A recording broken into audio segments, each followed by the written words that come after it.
Hello, and welcome to the Dr. Nurse Mama Show, prescribing hope for healthy families here on American Family Radio. Here's your host, Professor, Pediatric Nurse Practitioner, and Mom of Four, Dr. Jessica Peck. Well, hey there, friends, and welcome to my favorite time of the afternoon, getting to spend time with you, prescribing hope for healthy families. And it is Friday, or Friday, as my kids like to say, and now my whole team says. It is Friday. So happy Friday, everybody, wherever you're going, whatever you're doing, working, driving, patrolling, serving, carpooling, whatever it is. If you are spring breaking, happy Friday. And we're here for Ask Dr. Nurse Mama Friday. And every Friday, I have been talking about 52 habits for healthy families. Now, each week we're focusing on a specific habit, and the first segment of the show, at least on Fridays, I'm talking about that healthy habit and answering common questions that I get surrounding that. Now, for the last almost 3 months, for the last 11, 12 weeks now, we've been focusing on rhythms in your family. And so often we're looking for that magic parenting hack, life hack, communication hack, something that gives us instant gratification, whatever we're facing that's challenging in our family. You may be going through a season of struggle, or you may just be thinking, okay, life is just busy and it's good, but it's stressful. And these simple rhythms are the building blocks of healthy families. And if you've missed any of them, you can go back and listen to the Dr. Nurse Mama coaching minutes. You can find them at afr.net, on AFR's app, on any podcast platform, and you can catch up and just listen to 1 minute where I challenge you with the week's habit and thinking about the ways that you can stack these habits on each other. So as I said, since the beginning of the year, we've started with the basics. No family is going to be successful in today's world without prayer, without asking God for help. As Christian families, we really need to be praying more and to make prayer a rhythm in your day. It doesn't have to be a specific time going into your closet. We talked all about prayer, how to integrate that into your day, memorizing scripture, standing on the truth of God's word. Week 3, we talked about going to church, connecting with a body of believers. Week 4, we talked about intentionally curating playlists that match the season of struggle, that match the season of victory that you're in, that reinforce what God is doing in your life. Week 5, we talked about gratitude and being intentionally grateful. Week 6, the power of a daily devotional. Week 7, morning routine, setting your family up for success during the day. Week 8, bedtime routine, setting them up for healthy sleep at night, giving them rhythms of connection.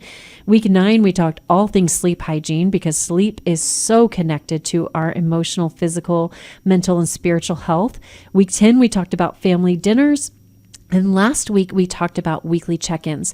Now, these are all tangible things that you are doing as a rhythm in your family throughout the week. And today, we're going to shift. We're going to have a little bit of a different focus. Now, this should be a rhythm in your life, but it also should be a communication tool. And we're going to start talking about how do we communicate with our families in ways that foster communication, that foster healthy relationships, that nurture healthy families. And the habit that I have for you this week is one that I feel very passionate about, and it's one that we are doing very poorly as a society. So you may be thinking, I am not having such good communication at home right now. My teenagers won't talk to me, or my spouse and I are, we're just finding ourselves at odds and bickering a lot, or whatever it is. Here is the number one thing that I want you to think about. Are you ready? I feel like, again, I've got to have some sort of drum roll. So you just imagine a drum roll in your head. But this week's habit is life-changing. It is, I know, I'm drawing this out. Just tell us what it is, right? I will tell you what it is. I want to make sure you're paying attention. Are you listening with your face? Listen with your face. With your face, not with your ears. Listen with your face. I want to ask you a challenging question. How often do you really listen to the people you love? beyond just hearing their words. We all know we've been there. I'll pick on the guys for just a second. You may be watching a sports game, or hey, maybe even it's the girls who are watching a sports game. Whoever it is, right? You're into it and your loved one comes up and they ask a question and you're trying to watch the game and you say, I heard, and they say, you're not listening to me. And then what do? You usually repeat back everything that they just said. So you can prove you were right, you were listening, but they're not telling you you're not listening. That's not really the message they're giving you. What they're saying is, I don't feel heard or seen. I don't feel like you're listening to me. Maybe you did, you can check the box, but I don't feel that connection. And what a gift for them to tell us that. What a gift to have that message, because it should be a trigger to say, okay, we need to pause, we need to pivot, and we need to listen. So let's talk about what it means to listen with your face, to engage in active listening through nonverbal cues. We're talking eye contact. We're talking facial expressions. We're talking body language, because we may say, I'm listening, but my arms are crossed. My head is tilted to the side in a posture of skepticism. I am shaking my head. I'm clucking my tongue. I'm rolling my eyes. All the while I'm saying, I hear you. I hear you. I heard exactly what you said. We need to listen with our face. So let me ask you a question. How often do you truly listen to the people you love with more than just your ears? Listen, in a world full of distractions, we forget how powerful it is to listen with our face, to show that attention and empathy through eye contact, through our facial expressions, through our body language. It's not just about being present and saying, I'm using my ears. It's about fostering connection. Research shows that active listening, including the nonverbal cues, which is the majority of the communication we have, it releases oxytocin, which is actually a bonding hormone. 20 seconds of eye contact.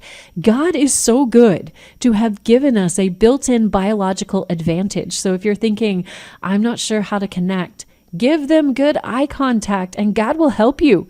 God rewards those small little acts of faithfulness by giving them a loving look, a concerned look, a caring look. For 20 seconds, you're going to have a release in their brain that says, okay, I'm here, I'm listening. That strengthens relationship and that builds trust.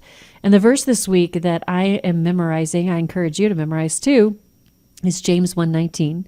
We are reminded everyone should be quick to listen, slow to speak, and slow to become angry. Quick to listen, slow to speak, slow to become angry. I'm telling you, if we all could just take that advice and take that to heart, it would greatly go far in helping to solve any of the relationship problems that we're having, because this is where so much communication conflict arises. So this verse encourages us to be fully present, to listen attentively. We have 2 ears and 1 mouth. We should listen twice as much as we speak. We actually should listen about 10 times as much as we speak. But don't just listen to the words. Listen to the emotions behind them. We have to take time in our daily interactions to put down the distractions that compete for our attention. Maybe that's a phone, maybe that's a screen, maybe that's a calendar, maybe it's work, it's multitasking, which, by the way, multitasking is a lie. And believe me, I know how soul-crushing that statement is, because I am a recovering self-professed multitasker. Multitasking doesn't work. I'm trying to embrace that truth in my life. But we need to focus on our loved ones, show them that we care by giving them our full attention. So I'm going to challenge you here at the beginning. How can you be more intentional about listening with your face this week? How can you create deeper connections and trust in your relationships and give your family the gift of your beautiful, precious face? Emphasize the power of these nonverbal cues. We have to understand that power. in deepening communication and fostering our connection with our families. So let's talk about the disconnect. Why are we so disconnected as a society? I think we're more disconnected than at any point in modern human history because we have the rise of screen-based communication. Smartphones, social media, texting. It just leads to less face-to-face interaction. And I'm not giving any commentary about celebrities or I'm not saying anything about any virtues of any celebrities, but I did hear an interview with Nicole Kidman recently. She was talking about her husband. She's married to country music star Keith Urban. And the interviewer was asking her how they maintain communication. And she said, the rule that they have is that they never ever text each other. And I thought, wow, that's actually pretty revolutionary. I can't imagine not texting. That's so easy to do. But she said, and I did agree with her on this, that the tone can be misinterpreted, that things can be lost when you're talking about text messaging. And so they've made a practice of just talking to each other themselves. Now that may just be something that you think, okay, well, that's not practical for us, but what is it in your communication that you need to adopt? I think that we really need to think about how much we rely on screen-based communication, and it does impact us. It really does. We also have busy schedules. We have distractions, and those things just make a cultural shift. And when we have so many digital conversations, they just lack that emotional nuance of good face-to-face communication, being able to see how they're responding in real time. That is really, really helpful.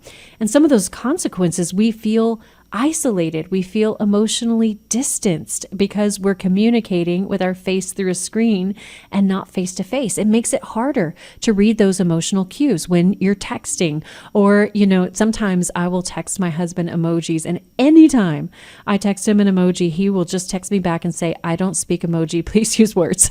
And I'll have to tell him, okay, this is what I mean, because he doesn't want to misinterpret what I am saying. And that can be so misinterpreted because we're not designed to communicate that way. And it can be difficult. We need face-to-face communication. It strengthens our relationships. We need eye contact. They need to see us nodding and smiling and using open body language. We need to sit down and show that we're not rushed. One of the things that I started doing with my kids, if they started a conversation with me in the car, if it was somewhere where we had time and I could pull over safely, I would pull into a parking lot and say, hold on just a minute, I want to give you my face. This sounds really important. And that may be a phrase that you adopt with your family. Hold on, I want to give you my face. This is important. Let me give you my full attention. Let me give you my face. That is a gift that we can give our kids and our family members who need to feel valued and heard. Like, this is important enough that I have your full attention. So again, looking at the way our brains release oxytocin, the bonding hormone, looking at the way our nonverbal communication helps us to pick up on those subtle emotional cues. Those are all critical, and they help build security and safety. And if we regularly have eye contact and physical presence, that activates neural pathways in our brain that are associated with attachment.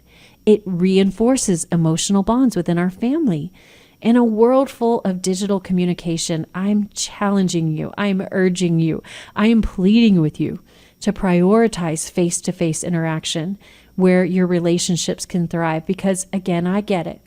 As parents, as busy spouses, just living in a modern world, it is easy to get caught up in that distraction.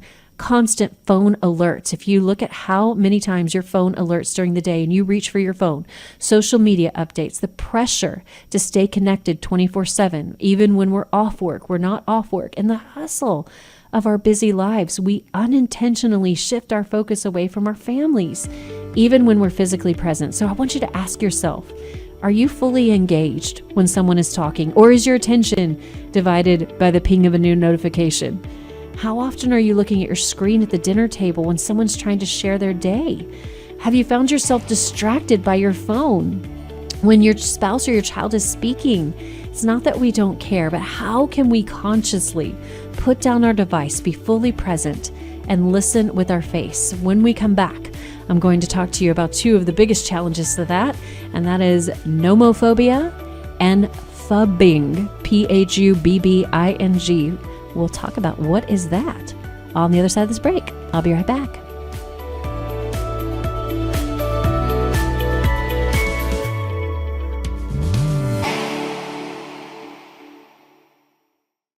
How do you deal with it when the person that you're caring for doesn't show gratitude? We're not in bondage to other people's gratitude. He came with no thought of our gratitude. He loved us while we were enemies. Who are we to withhold that which was given so lavishly to us? Join Peter Rosenberger on Hope for the Caregiver, Saturdays at 7 a.m. and Sundays at 10 p.m. Central on American Family Radio. Whether it's a story about prayer in public schools or battles for biblical truth within our denominations, the American Family News Network is here to tell you what the newsmakers are saying. We are starting to see a rebellion against corporate America's endorsement, coddling of the LGBTQ agenda.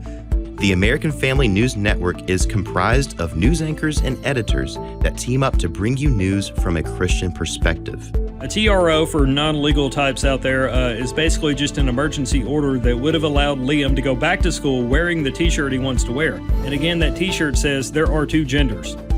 Not only can you listen to reports on the radio, but you can also visit afn.net for coverage of the latest headlines. Florida Governor Ron DeSantis, out on the campaign trail, was ready with an answer on the meaning of the word woke. American Family News, reporters you can trust. If God could speak, what would he say? The Bible subjects itself to historical verification. He says, we saw this. We go to the Bible wanting to hear what the living God has to say to us. When God speaks, what does he say? The God who speaks. Visit stream.afa.net. God only knows. God only knows what you've been through. God only knows what they say about you. But God only knows the real you. There's a kind of love that God only knows.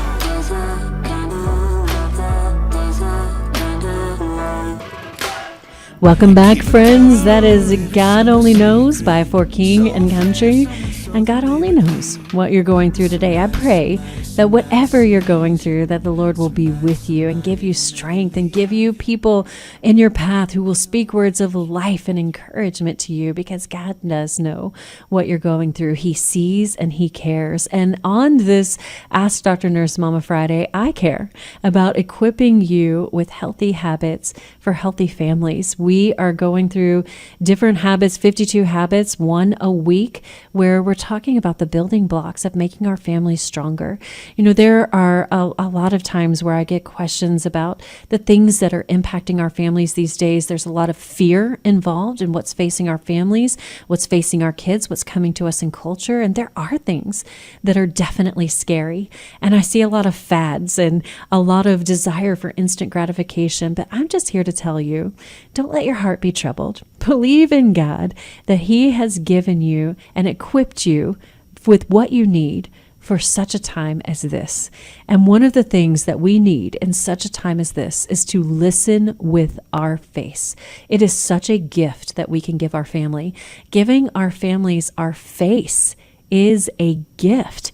And calling them by name, speaking to them by name, that is something that is really, really powerful. Let me just start with talking about the science surrounding the power of speaking our loved one's name, speaking their name with love, not in an irritated way, not in the my Southern granny kind of way where she's using my first name and my middle name, and then if I'm really in trouble, as my first, middle, and last name. No, that strikes fear in my heart. I'm talking about speaking your family member's name with love. The science surrounding the power of speaking a name, particularly in terms of attachment and emotional development and self-identity, is really fascinating. So here's some of the key findings of just speaking their name.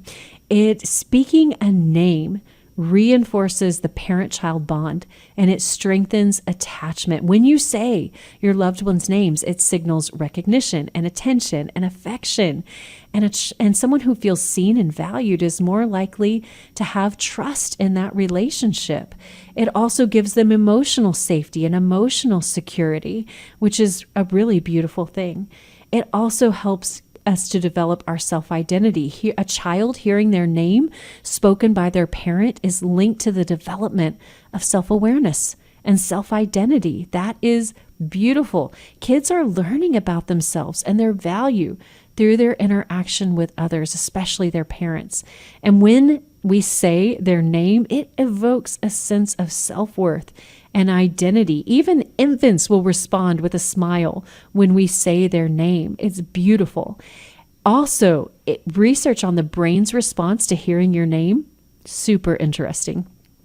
MRI studies show that hearing your name activates regions of your brain associated with attention, memory, and emotional processing. Now, this can include something called the ventromedial prefrontal cortex for you science nerds out there. But these brain regions are really important for processing personal identity, for emotional experiences. It just helps reinforce their name of self and belonging. And studies on social cognition say that hearing your name makes it easier to engage socially because it calls them to action. It helps them to learn social cues. It also helps in positive reinforcement. When we say their name, when they do something well, it affiliates that brain response with that positive re-encouragement. So if you're saying their name, you did such a great job on your chores today, you showed such great character, say their name. It can be really, really helpful for that. So just intentionally incorporating the use of your child's name, of your spouse's name even, during a positive, calm interaction really can be a boost to their self-worth. It is really amazing of what you can do with saying their name and listening with your face. Now, I talked before the break about nomophobia. This is one of the biggest things that prevents us from engaging, from pausing, from looking someone in the eye, saying their name with love, and listening to what they have to say. Because we have nomophobia. It has become a societal norm. Now, what is it? It's actually a psychological condition that most of us have today. I'm sorry to be the one to inform you, but here you are. It is an irrational fear of being detached or disconnected from your cell phone. I know you're thinking, oh, that's not me, but maybe you know it. You know that feeling of complete panic. You're walking through the airport, you're driving away from your house, you're walking somewhere at work, and all of a sudden you think, where's my phone? And you start feeling your pocket and you look in your purse and you realize, oh my gosh, my phone is gone. Where's my phone? Where's my phone? Where's my phone? Where's my phone? And yet, as parents, as a society, we will sanctimoniously fuss at our teenagers about how, oh, they're so attached to their phone. Oh my goodness, you need to get off your phone. And yet we feel that way. Now, of course, a lot of us feel that way because it's expensive and we don't want to lose it, but mostly because our life is on there. But we know that habits and attitudes are mostly are caught as much as they're taught. We have to intentionally teach them, but they're going to do what we do and not what we say. So here's some interesting research for you on nomophobia. 70% of people feel anxious without a smartphone connection. Maybe you even have your phone, but it's not connected. How many of you have been this person or seen this person that is walking around looking like a zombie, trying to hold your phone up, trying to find a connection? Nomophobia also correlates with poor sleeping, poor school performance. It's linked with neck pain, headache, thumb strain, and eye strain. Half of people with nomophobia show signs of phone or social media addiction. And young people ages 18 to 29 are at twice the risk of developing nomophobia. But I do have to give Gen Z a shout out because they are starting to push against having their phone. They are saying more often, and my own kids say this to me all the time, hang up and hang out. And I'm convicted to do that. But now that we all feel guilty, okay, I'm going to make you feel a little more guilty. So just take a deep breath and know that some tough love is coming. I'm going to speak truth with love. I'm speaking it to myself. But I want to ask you here, how much do you model nomophobia in your home? Here's some questions for you. Do you take your phone with you everywhere in the house? I'm talking the bathroom. I'm talking the shower. I'm talking it's strapped to your body 24/7, or at least however long you're awake. Here's another thing. Is your phone the last thing that you touch at night before you close your eyes?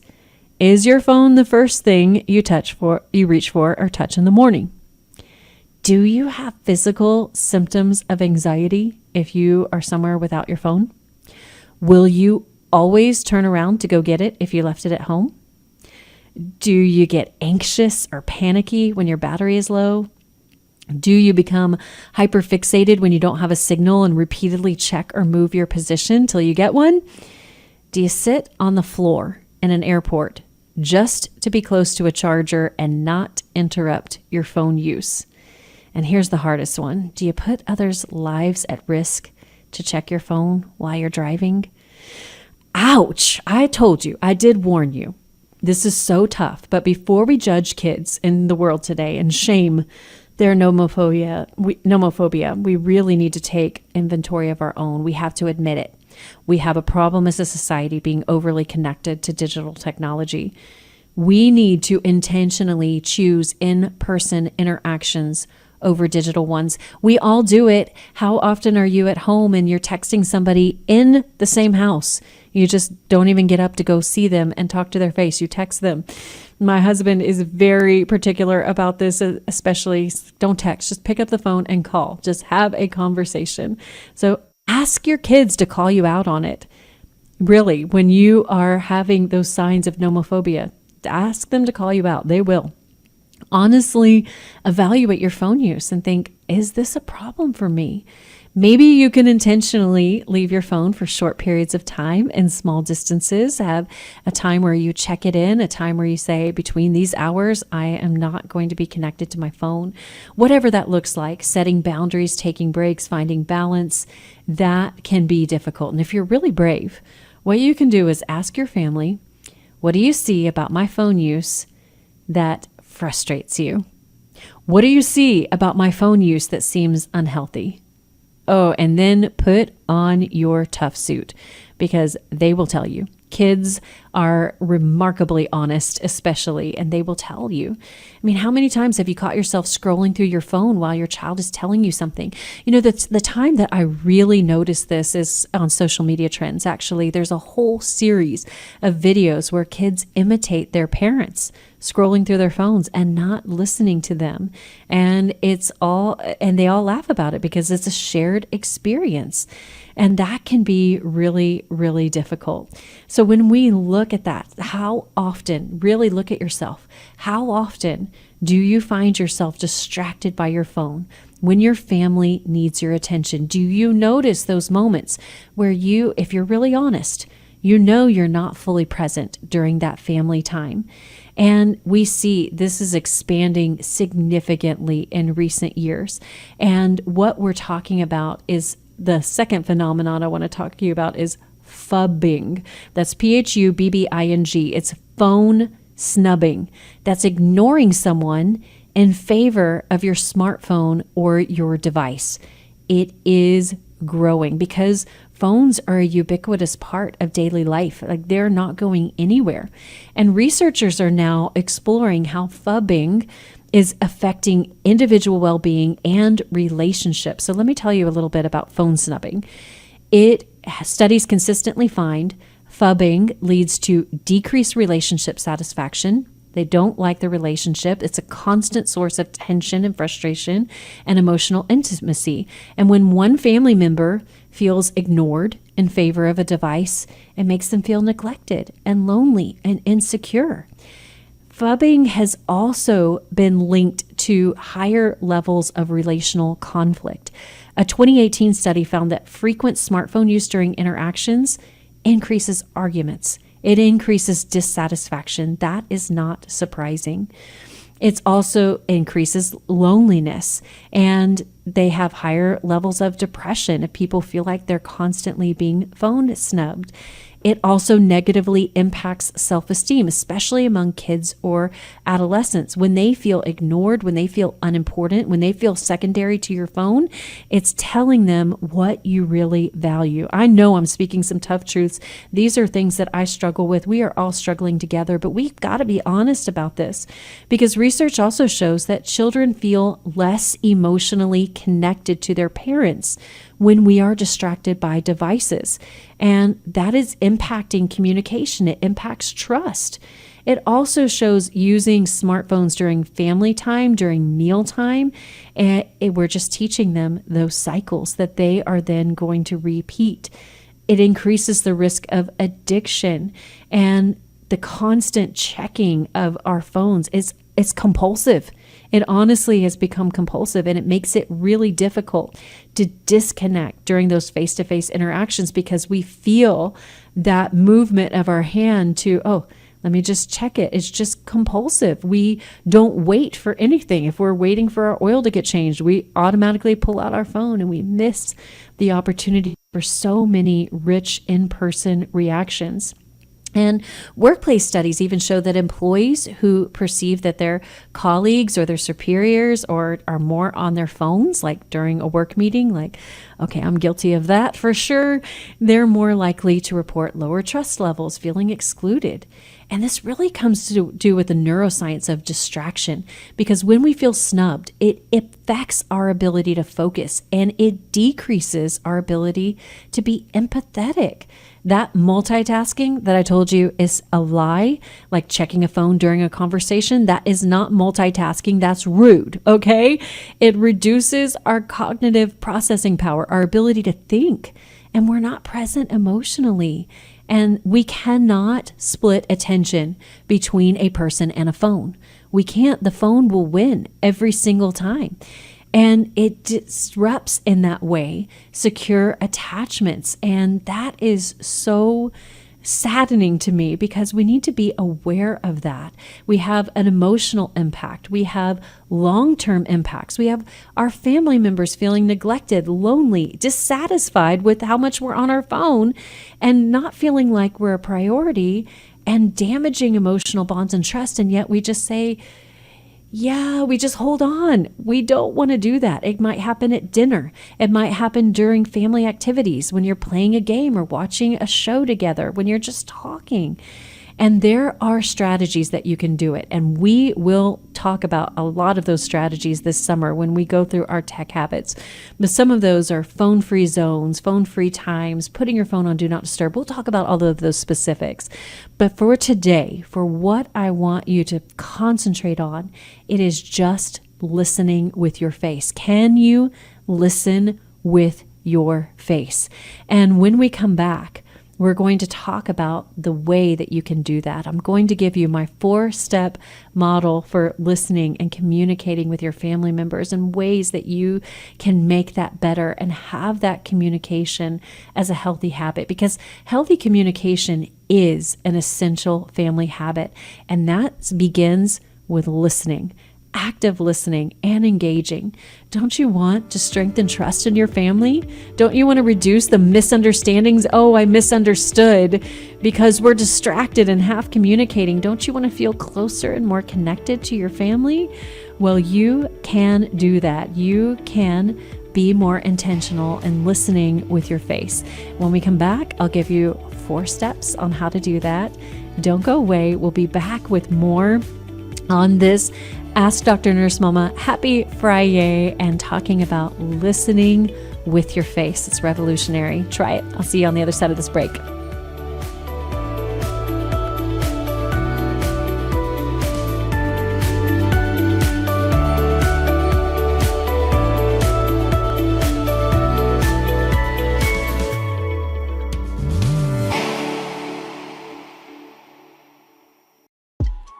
Sadly, as believers, we can be pretty self-centered and selfish about our prayers, praying for I, me, mine. The Lord taught us to pray the Lord's Prayer. It says, our Father, not just simply my Father, but our Father. We need to pray much daily for each other. and pray with one another as well. That's so very important for each and every one of us. Tune in to the Hour of Intercession, weekdays at 3 a.m. Central on American Family Radio. How much control, unfortunately, the executive office does have to direct a lot of these procedures in terms of amnesty, what they can do, even though Congress needs to step it up. And we know constitutionally they should be making sure that the law reflects the American position, but law enforcement is the executive branch. And if you're not enforcing the law, then the law is merely just on paper. Jenna Ellis in the morning, weekdays at 7 Central on American Family Radio. Some guy who claims to be a girl is not science. I'm sorry. It's not. You just can't claim to be something that you're not. No, we don't allow people to choose their ethnicity. No. Or their age. No, I can't say I'm an Eskimo, so provide me with a free igloo. We don't let people do that. We don't. You're a male, and you can't claim to be a female, because you're not. Today's Issues, weekday mornings at 11 Eastern and 10 Central on American Family Radio. How do you deal with it when the person that you're caring for doesn't show gratitude? We're not in bondage to other people's gratitude. He came with no thought of our gratitude. He loved us while we were enemies. Who were we to withhold that which was given so lavishly to us? Join Peter Rosenberger on Hope for the Caregiver, Saturdays at 7 a.m. and Sundays at 10 p.m. Central on American Family Radio.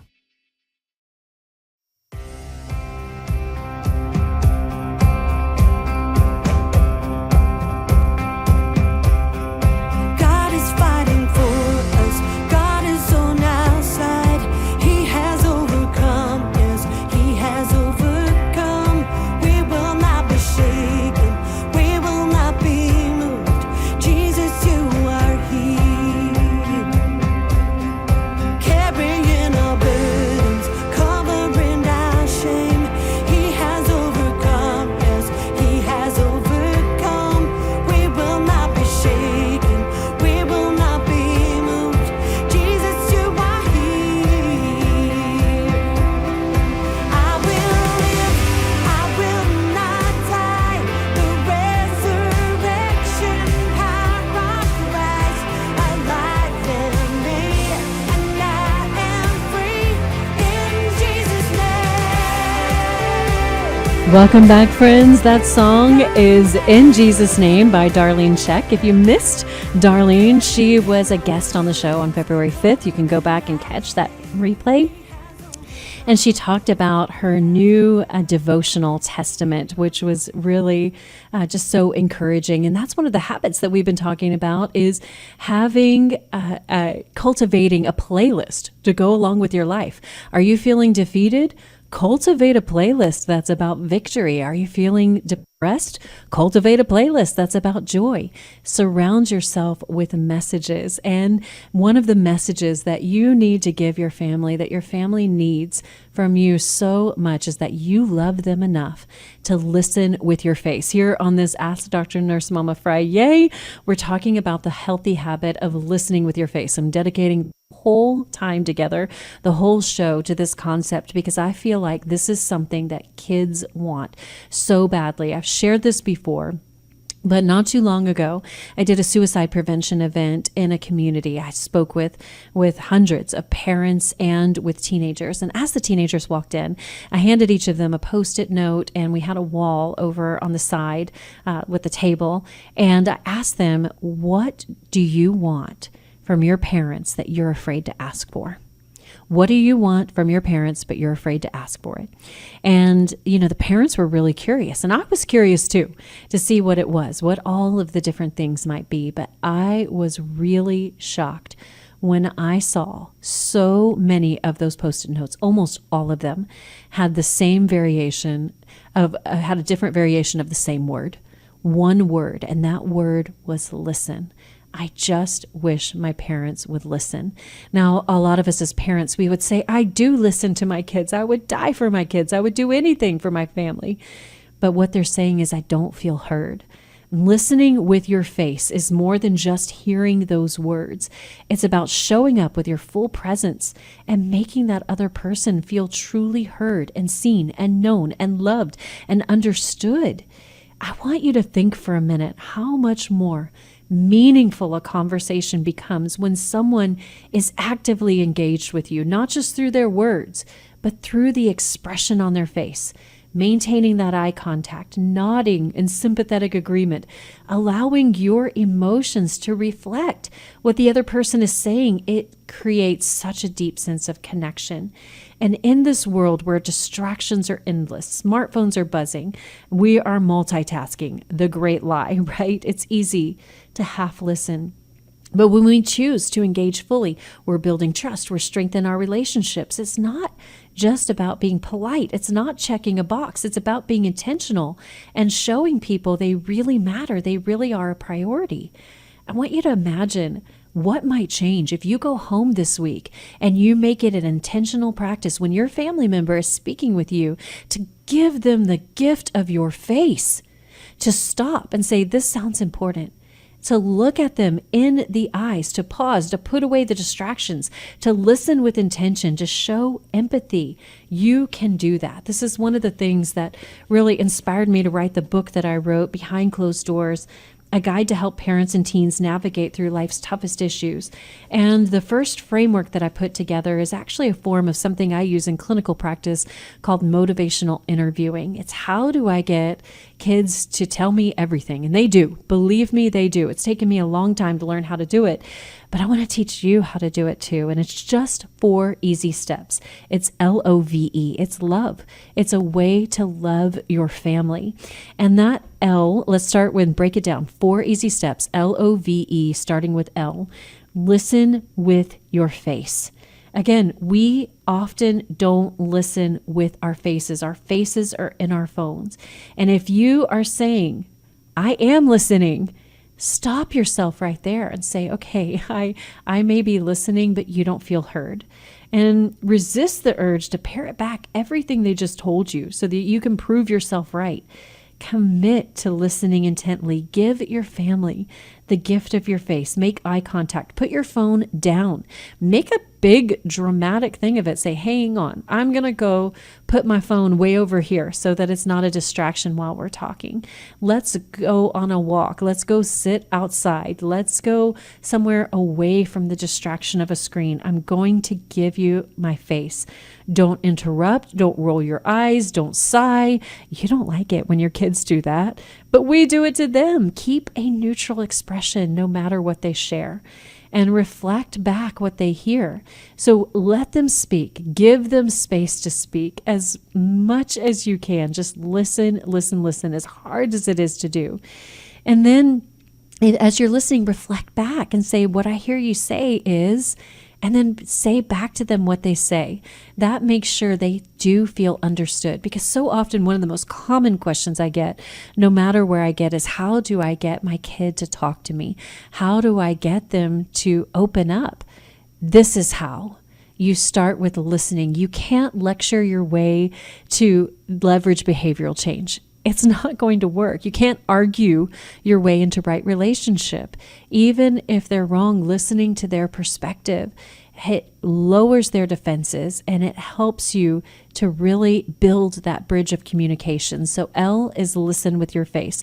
O, offer open-ended questions. And when we hear things we don't like, things that we disagree with, we want to get angry, we want to lecture, and we just can't lead that way.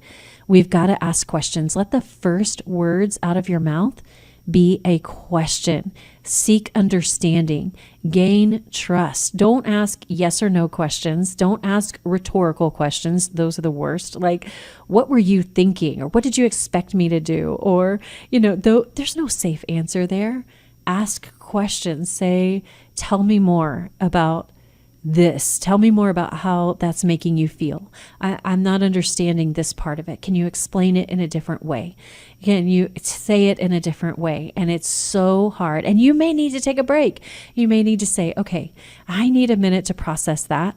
can we take a pause and then come back and continue the conversation? But let it be questions. How are you feeling about that? What do you think is the best way to handle that? That seems like that's a big burden. How have you been managing that? That's L-O. Now V, validate their feelings. Now they may be wrong. They may be wrong in their thought process. They may be wrong in their decision making. But feelings in and of themselves are just feelings. So let's say that, your teen doesn't study and they get an exam and they come home and they're really upset. Well, you could say, well, I told you so. I told you that was going to happen. You should have studied. Well, that's just piling shame on top of what the natural consequences they've already experienced. But if we can say, oh, I can see that's upsetting, that never feels good to get a poor grade on a test. I'm so sorry that you experienced that. And just validating their feelings. And then you can move on to, what do you think you could do differently to set yourself up for success in the future? That's a way different conversation than I told you so, and you're not going to get into college, and I have had this conversation with you a million times, and when are you ever going to listen, and when are you going to learn? If that's your strategy, let me just ask you a gentle question, gently. How's that working?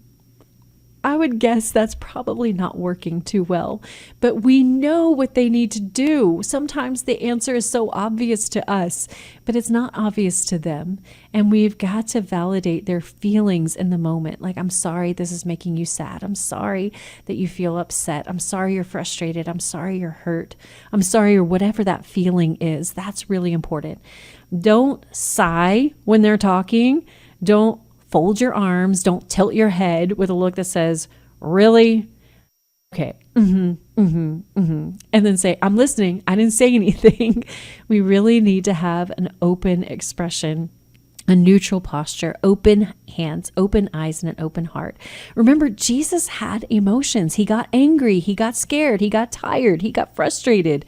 Emotions are human feelings that need to be named and claimed. And that approach helps you to address behaviors in a way that your family member can better receive. That is the key. We want to lower their defenses. We want to build trust in the relationship. And then E. So we've got L, listen with your face. O, offer open-ended questions. V, validate their feelings. Just recognize it. And E, explore next steps together. So once you see that, once you have had that conversation, they have felt seen, they have felt heard, they have felt understood, then they're going to be more likely to have a conversation with you. And that can be really, really hard. And I encourage you to pray about this, to really pray about how you can give your family the gift of your face, because they need it in this world. They need us to have better communication skills. They need us to have those face-to-face conversations, to have deeper emotional connection. They need us to be aware of our nonverbal communication, how our tone, because how often do you hear that said? And that, to be fair, that's probably usually the women saying that more than the men. Well, it's not what you said, but it's how you said it, right? But it's true. It's how we delivered. And what they're saying is, I need to feel safe in this conversation. I need to trust you. I want to feel close to you. I want to feel seen and known and heard and respected. And we can create that safe environment for sharing. So here's some practical tips to think about. Set aside time each day for conversation with your family. Now, when we're looking back at this, at listening with your face, there are ways that you can do this. And one of the best ways is in your morning routine or in your bedtime routine. This is a great time for me to listen with my face. I love to go to my kids at night, to not bring my phone in there as a distraction, and to, really convey to them, hey, I've got nothing more important on my plate than you. Now, in the back of my mind, I think, yeah, but I've got to do this and this and this, and I got to do the laundry and, get ready for tomorrow and all of that.